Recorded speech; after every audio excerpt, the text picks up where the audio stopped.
नमस्कार दोस्तों, आज मैं आपको अगहन मास में नित्य नियम से सुनी जाने वाली विष्णु भगवान की 5 कहानियाँ सुनाने जा रही हूँ। प्रेम से बोले विष्णु भगवान की जय हो।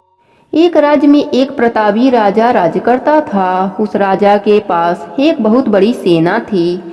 इसी कारण उसके राज्य पर कोई पड़ोसी राजा आक्रमण नहीं करता था। यदि कभी कोई राजा आक्रमण भी करता तो उस राजा का विशाल सेना उस राजा को हराकर हर युद्ध में जीत जाती थी। वह राजा बहुत क्रूर स्वभाव का था और उसके इस स्वभाव के कारण उस राज्य के लोग भी हमेशा दुखी रहते थे।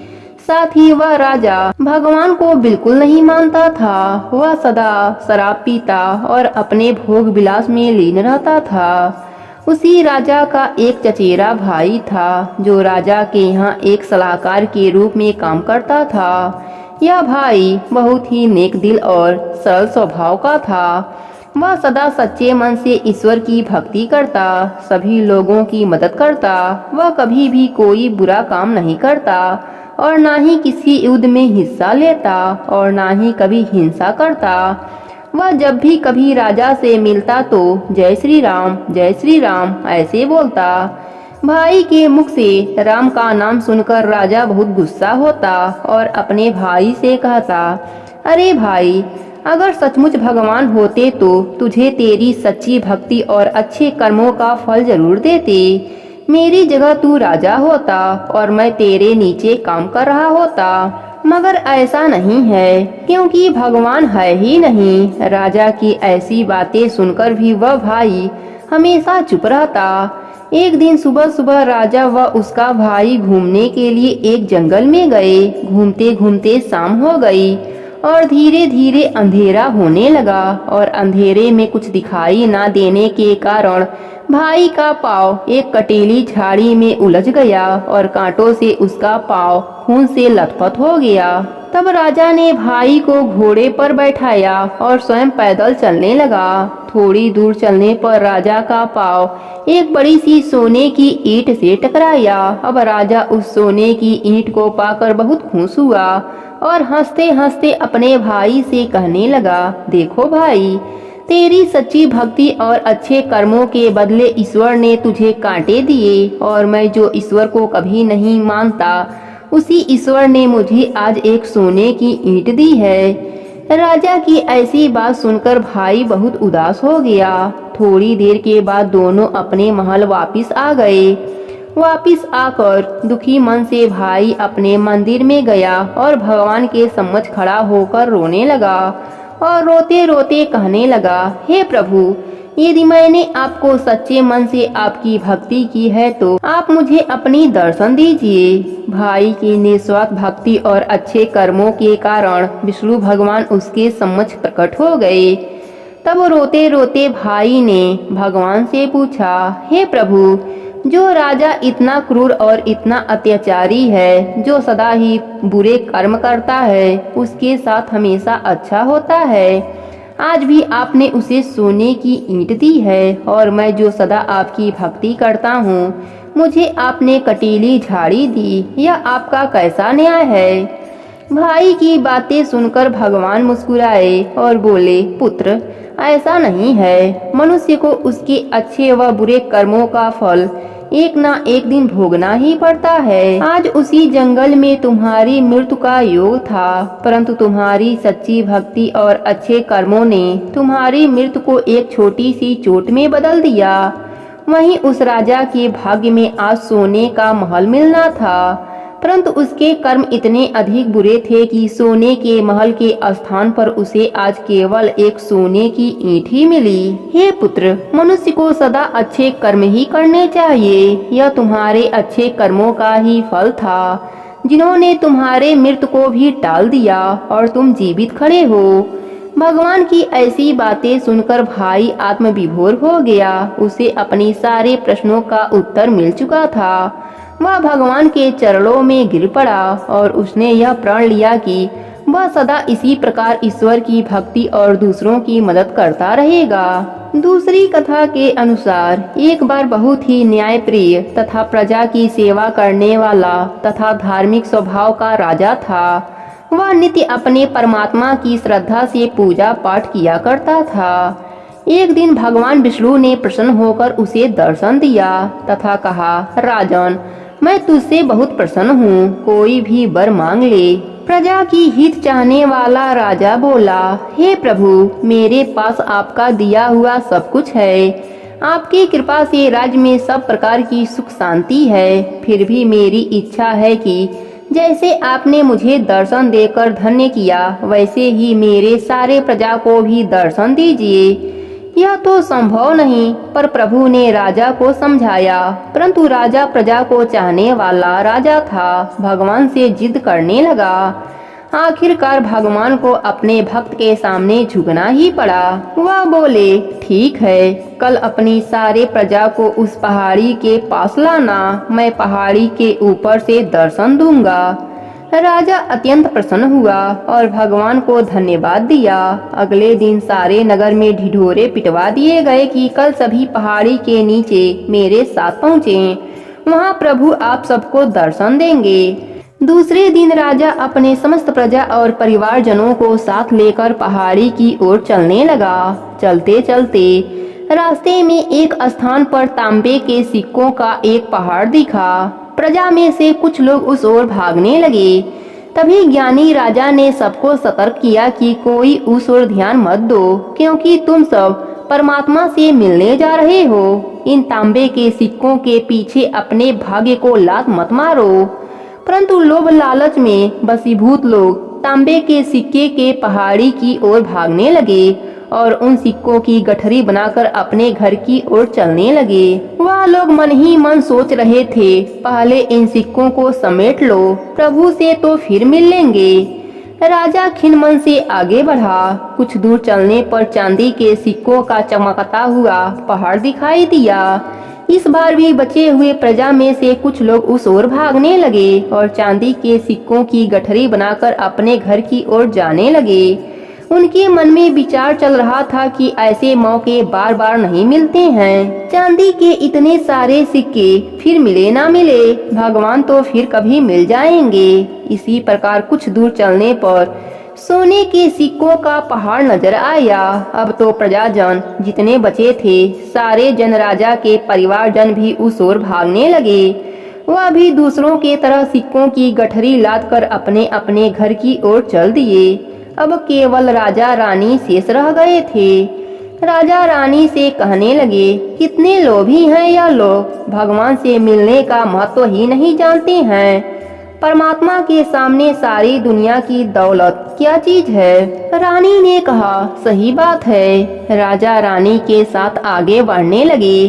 कुछ दूर चलने पर राजा और रानी ने देखा सतरंगे आभा बिखरे हीरों का पहाड़ है। अब तो रानी से भी रहा नहीं गया और हीरो के आकर्षण से वह भी दौड़ पड़ी और हीरो की गठरी बनाने लगी। फिर भी उनका मन नहीं भरा तो साड़ी के पल्लों में बांधने लगी। वजन के कारण रानी की साड़ी शरीर से अलग हो गए, परंतु हीरो का मोह अभी भी नहीं मिटा। यह देखकर राजा को अत्यंत शर्म महसूस हुआ। बड़े दुखद मन से राजा अकेले ही आगे बढ़ते गए। वहाँ सचमुच परमात्मा सबका इंतजार कर रहे थे।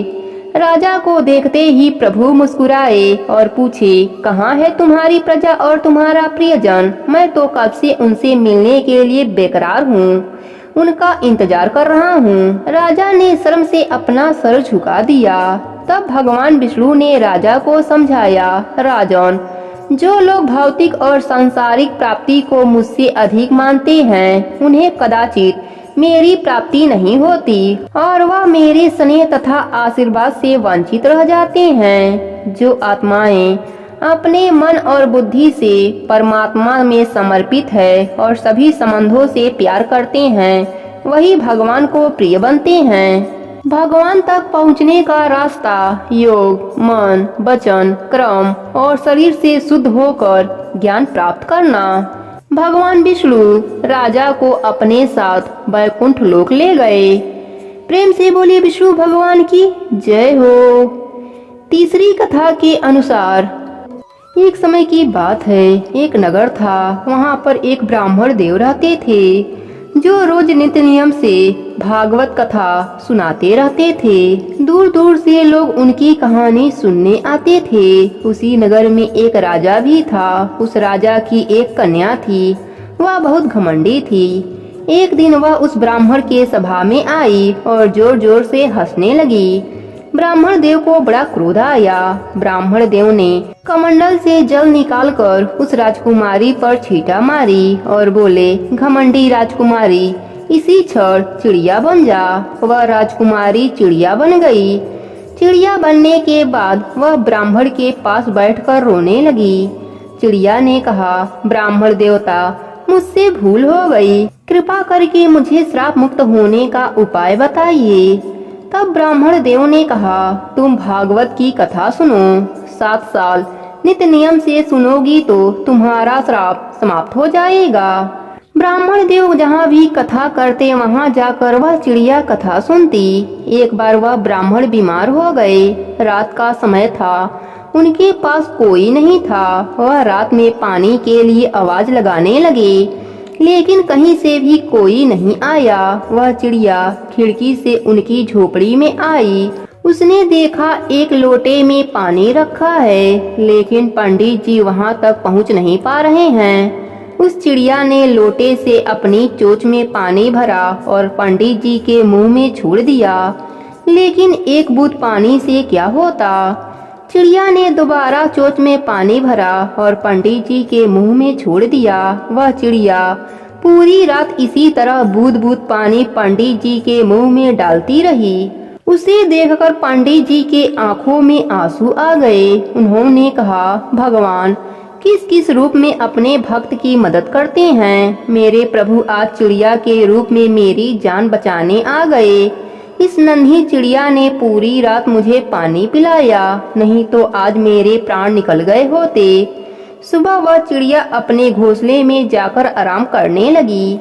इधर पंडित जी बिल्कुल ठीक हो गए। अब पंडित जी उस चिड़िया के लिए हर दिन दाना और पानी रख देते, जिसे वह चिड़िया चुन लेती और अपने घोंसले में चली जाती। एक दिन पंडित जी ने चिड़िया के घोंसले के पास जाकर कहा, नन्ही चिड़िया, मैं कथा करने दूसरे गांव जा रहा हूँ। 1 सप्ताह बाद वापस आऊंगा, इसलिए यह 7 दिन का इकट्ठा दाना और पानी यहीं रख कर जा रहा हूँ। यह कहकर वह पंडित जी चल दिए। कुछ दूर चलने के बाद उन्होंने देखा वह चिड़िया उनके पीछे पीछे आ रही है।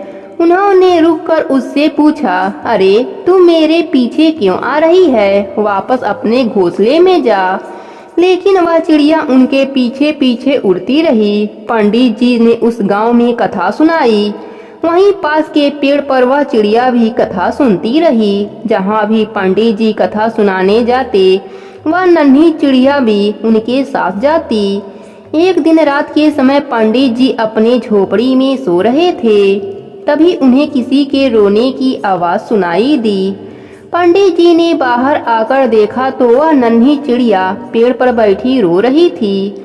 उसे देखकर पंडित जी बोले, अरे चिड़िया, तू रो क्यों रही है? क्या तू भूखी है या प्यासी है? मुझे बताओ, मैं अभी दाना पानी ला देता हूँ। तब वह नन्ही चिड़िया बोलने लगी। उसे बोलता देख पंडित जी को बड़ा आश्चर्य हुआ।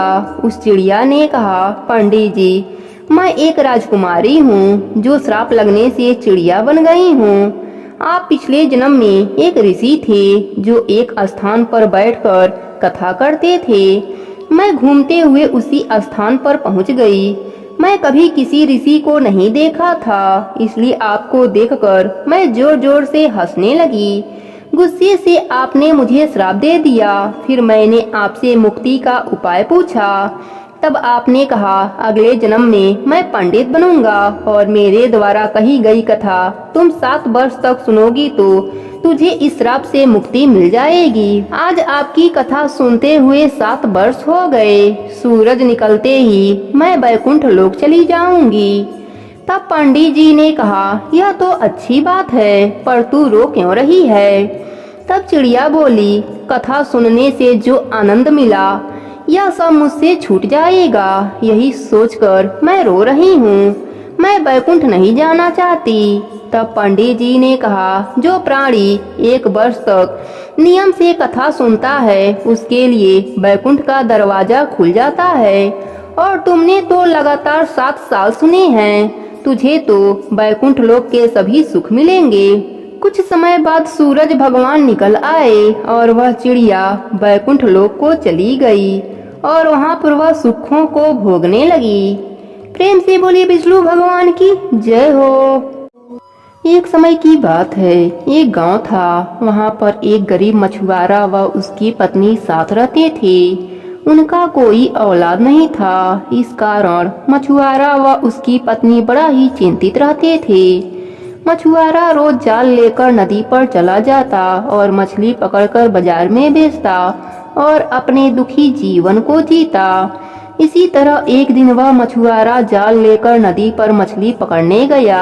वह जाल को अनेकों बार नदी में डाला, पर दुर्भाग्यवश एक भी मछली जाल में नहीं फंसी। वह उदास होकर घर आने लगा। रास्ते में एक पेड़ के नीचे एक साधु ध्यान लगाकर बैठे थे। वह मछुआरा साधु के पास आकर बैठ गया। साधु ने जब अपनी आंखें खोली तो पूछे, पुत्र तुम इतने चिंतित क्यों हो? तब मछुआरा ने कहा, ब्राह्मण देव, मेरे जीवन में बहुत सारे दुख है। मेरा पहला दुख तो यह है कि आज मेरे जाल में एक भी मछली नहीं फंसी जिसको बेचकर बाजार से रोटी का इंतजाम करूं। आज तो गरीबी के कारण भूखे ही सोना पड़ेगा। दूसरा दुख, मेरा कोई भी औलाद नहीं है। इस दुख से मेरी पत्नी हमेशा रोती रहती है।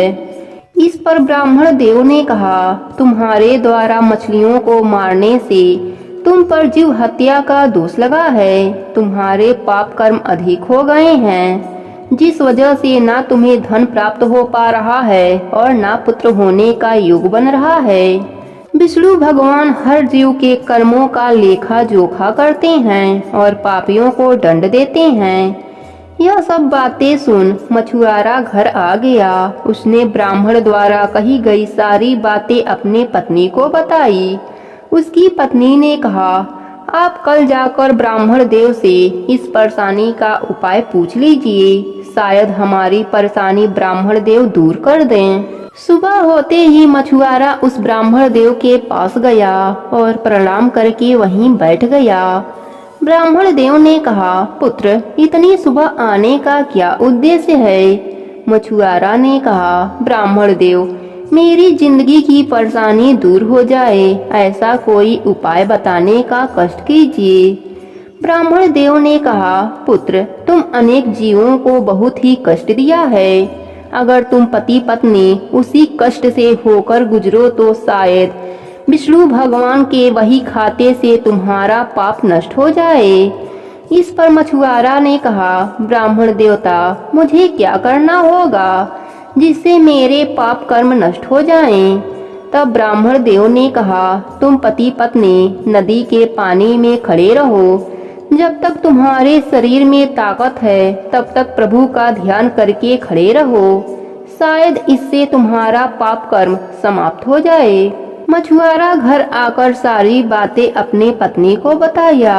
उसकी पत्नी तैयार हो गई। दोनों पति पत्नी नदी के पानी में जाकर हाथ जोड़कर भगवान का ध्यान लगाकर खड़े हो गए। पहला दिन निकल गया, दूसरा दिन भी निकल गया। तीसरे दिन उनके शरीर की सारी ऊर्जाएं समाप्त हो गईं। वह ठीक से खड़े भी नहीं हो पा रहे थे। जैसी मछली तड़पती है वैसे ही वह पति पत्नी भी उस पानी में तड़प रहे थे, लेकिन उनका विश्वास अटल रहा। उनके इस तपस्या से उनका पाप का लेखा खत्म हो गया और पुण्य का लेखा बढ़ गया। तभी चमत्कार हुआ। भगवान विष्णु वहां प्रकट हुए और बोले, तुम्हारी तपस्या से तुम्हारे पाप कट गए हैं। अब तुम सब घर जाओ, तुम्हारी सभी इच्छा पूरी हो जाएंगी। ऐसा बोलकर विष्णु भगवान अंतर ध्यान हो गए। मछुआरा व उसकी पत्नी भी घर आ गए। घर आकर उन्होंने देखा उनका घर हीरे मोतियों से भर गया है। वह बहुत ही प्रसन्न हुए। उन्होंने उनको बेचकर खाने की वस्तुएं लाए अच्छा सा मकान बनवाया, फिर एक दुकान भी रख लिया। कुछ महीने बाद उनको एक पुत्र प्राप्त हुआ। मछुआरा व उसकी पत्नी भगवान विष्णु के नित्य नियम करने लगे। विष्णु भगवान की कृपा से उनको इहलोक में सुखों की प्राप्ति हुई और मरने के बाद वैकुंठ लोक का सुख मिला। हे विष्णु भगवान, अपने सभी भक्तों पर अपनी कृपा बनाए रखना। कहानी अधूरी हो तो पूरी करना, पूरी हो तो मान रखना। प्रेम से बोलिए भगवान विष्णु की जय हो। एक समय की बात है, एक नगर में एक सेठ सेठानी रहते थे। उनका कोई संतान नहीं था। भगवान की कृपा से उनके घर में धन धान की कोई कमी नहीं थी। सेठानी भगवान विष्णु की अटूट भक्त थी। रोज उनकी पूजा सेवा किया करती, उन्हें भोग लगाती, उसके बाद ही खुद भोजन करती थी। पर सेठ को सेठानी का दिन रात पूजा करना बिल्कुल पसंद नहीं था। बच्चा ना होने से वह बहुत दुखी रहते थे। एक दिन सेठ ने नाराज होकर सेठानी को घर से निकाल दिया। सेठानी ने बहुत विनती करी पर सेठ नहीं माना। अब सेठानी सोचने लगी, अब कहाँ जाऊं, और वह जंगल की ओर चल दी। जंगल में देखा वहाँ 4 आदमी मिट्टी खोदने का काम कर रहे हैं। सेठानी उनसे बोली, मैं घर से भटक गई हूँ, रहने का कोई ठिकाना नहीं है, तो मुझे कोई काम दे दो। उन्हें सेठानी पर दया आ गई और उन्होंने उसे काम पर रख लिया। अब सेठानी दिन रात भगवान का नाम जपती और मिट्टी खोदती। कभी कभी भगवान भी इंसान का परीक्षा लेते हैं। इस समय सेठानी का परीक्षा का था। मिट्टी खोदने से सेठानी के हाथों में बड़े बड़े छाले पड़ गए। तेज गर्मी में काम करने से सर के बाल भी उड़ गए। उनकी ऐसी हालत देखकर वह 4 आदमी बोले, बहन, लगता है कि तुम अच्छे घर की हो, तुम्हें काम करने की आदत नहीं है। तुम यह काम रहने दो और हमारे घर काम कर लिया करो। और वह उसे अपने घर ले गए। वह 4 अकेले रहते थे। खाना बनाना तो उन्हें आता नहीं था। वह 4 मुट्ठी चावल लाते और कच्चा ही खा लेते। सेठानी ने देखा तो उसे बहुत अजीब लगा। वह बोली, भैया, कल से 8 मुट्ठी चावल लाना।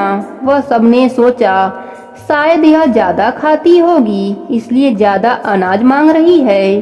अगले दिन वह 8 मुट्ठी अनाज लेकर आए। सेठानी ने बढ़िया भोजन बनाया, भगवान विष्णु को भोग लगाया, फिर सभी को खाने को दिया। सब बोले, बहन, ऐसा स्वादिष्ट भोजन हमने आज तक नहीं खाए थे। सेठानी बोली, भगवान का भोग है तो स्वाद तो आएगा ही। अब 4 आदमी सगी बहन की तरह सेठानी का ख्याल रखते। अब सेठ के घर में सेठानी के जाने के बाद बुरा समय आ गया। आसपास के लोग कहने लगे, यह तो सेठानी के भाग्य का खाता था। सेठ को बहुत पछतावा हुआ। एक दिन वह सेठानी को ढूंढने चल दिया और उसी जंगल में पहुंचा जहां 4 आदमी मिट्टी खोद रहे थे। सेठ उन्हें देखकर बोला, भाई, मुझे भी कोई काम दे दो। उन्होंने सेठ जी को भी काम पर रख लिया। मिट्टी खोदने से सेठ जी के हाथों में छाले पड़ गए और सर के बाल भी उड़ गए। सेठ की ऐसी हालत देखकर वह 4 उन्हें अपने घर ले गए। सेठानी घूंघट में थी, सेठ को देख नहीं पाई। उसने सभी के लिए भोजन तैयार किया और हर रोज के तरह भगवान विष्णु को भोग लगाया और 4 भाइयों को भोजन परोस दिया।